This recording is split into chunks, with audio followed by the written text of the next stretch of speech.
public comments. So at this time, we welcome members of the community to address the board. When you're called, please come up to the microphone, state your name and your address, and limit your comments to 3 minutes. Please direct all comments to the board. For established procedures, we will not respond to questions or interact with the speaker during public comment.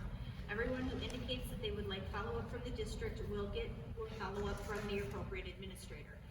If you get called and you have decided you don't want to come up for public comment, that is fine. You can just say pass and we will move on to the next person. First up, we have Vincent Monmar.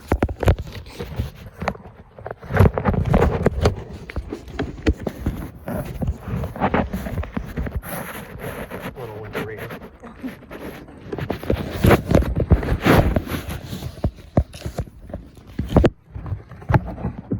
Vincent Monmar.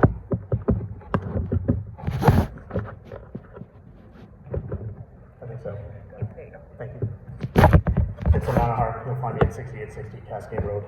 This speech is rated G and represents my views only and not the views of any affiliated organizations. I attended the cell tower meeting on Thursday the 11th. I left with more concerns than what I started with. Please refer to handouts 1 and 2. I am concerned that your panel of experts defaults to the FCC recommendations from 1996 that weren't updated in 2019. DC Circuit Court ruled in 2021 that this was, quote, arbitrary and capricious per page 9 and 50/51 of the first and second articles, considering that, quote, FCC received an enormous number of peer-reviewed scientific and medical studies demonstrating a consensus that radio frequency radiation is harmful and sometimes lethal to individuals.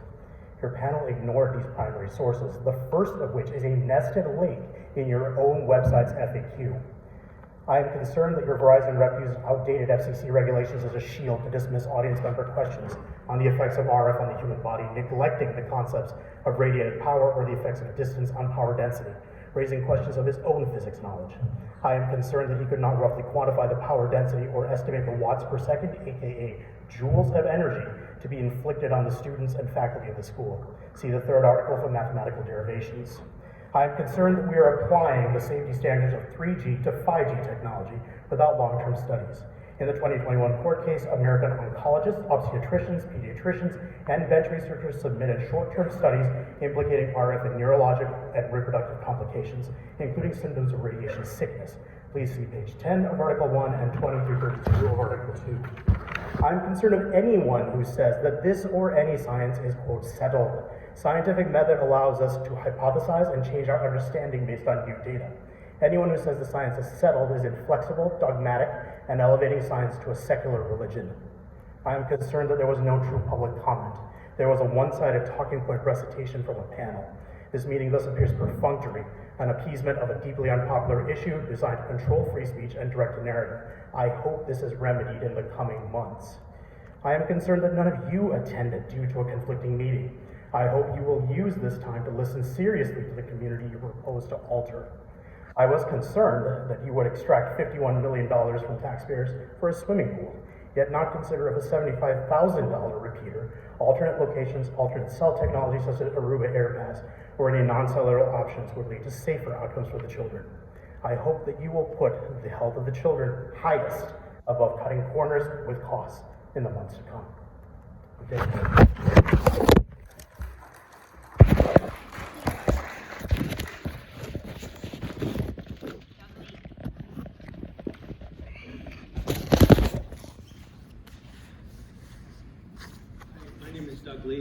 I've been in this district now since 1988. My first tenure was with Dr. Washburn in the Board of Education, as I was involved then as I am now. The Board of Education under Washburn had put a motto, academics above athletics. Forest Hills at the time got out of control with their athletics, and he reeled it back in, and the Board of Education demanded a stellar scholar, student academics above all else, and he accomplished that goal. And we were rated within the top 10 in the state, and we were equal to East Grand Rapids in education, because the Board of Education, you have that power to do that. But let me speak for you as an employer. And I speak for hundreds and hundreds of business owners that I know. I talk to them every day. I know you're a volunteer position, but you are setting the direction for our students for their future. Hopefully you think past 12th grade and what they are. Right now, most students are unemployable. Okay? We are graduating kids and putting them into the workforce, and they're talking about diversity, equity. Okay? I had to release a young student in my employment because giving her a particular job of cutting candy was not diverse. Okay? This is the output that you guys put because you do not put academics ahead. You are not creating critical thinkers. You are creating clones. That's your job. You don't have to do that. That's up to you. But as long as you listen to the administration and what they want you to do, you will continue down this path. I suggest that you talk to business owners. Don't listen to me. Talk to other business owners and ask them about the young students and the unemployment of our youth. It's a joke. Again, don't listen to me. Go out in the workforce. You guys have some business experience. Are you willing to put young kids in today in the amount of training that we have to put into them? And they're almost unemployable. But again, don't listen to me. As long as you don't focus on academics, this is what you get. I suggest we go back under the rules of Dr. Washburn and we put academics first. That was a good time in Forest Hills, a thriving time in Forest Hills. That's when we were growing and building buildings and having 10-year visions. Now we're looking at reductions of student populations. We've lost parent confidence. I didn't do that. I've been standing up here for 3.5 years telling you the same thing. But you get to see what's happened. 3.5 years ago I told you this, you're living it now. Students are going down, parents are pulling kids out at record numbers, and private schools are growing.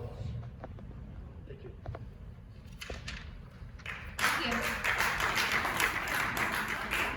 Ellie McDowell.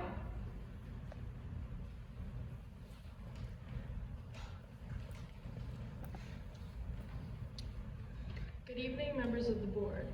I've been here time and time again to share my thoughts both as a student and now as an alum.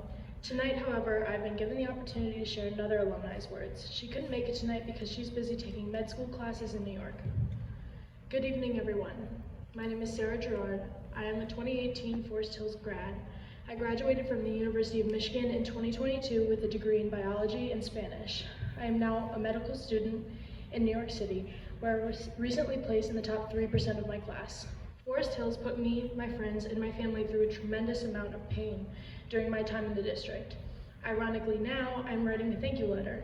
I want to specifically mention recently retired Miss Lynn Svengrove for all that she has taught me, which I continue to use daily, as well as Miss Kathleen Deverin for her grammar and Spanish lessons. I've never forgotten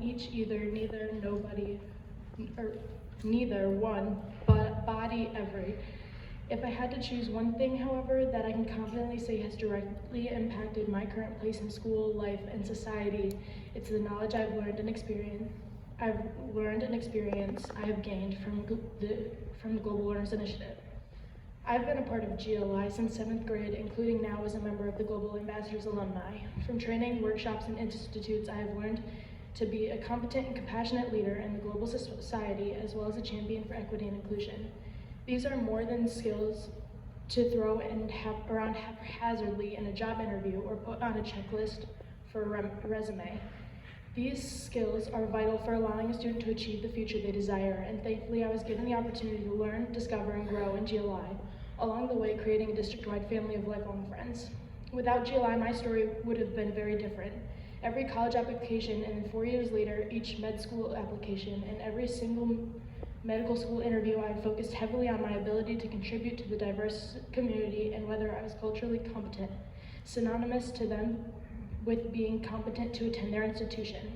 These questions are not a school doing their due diligence. They care what students say.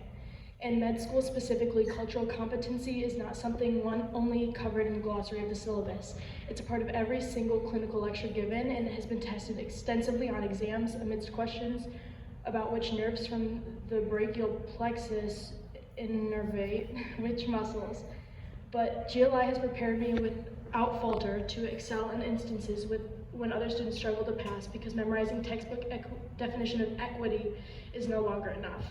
I know GLI contract scope of work and learning opportunities have been diminished and even canceled. What I can only imagine is an intentional starvation of GLI so you could watch it collapse without any blood on your hands. You have a responsibility to prepare students for the global world outside of Forest Hills, and GLI does that. I am proof. Students have the right to be equipped with every tool that will help them be successful. Do better. Thank you.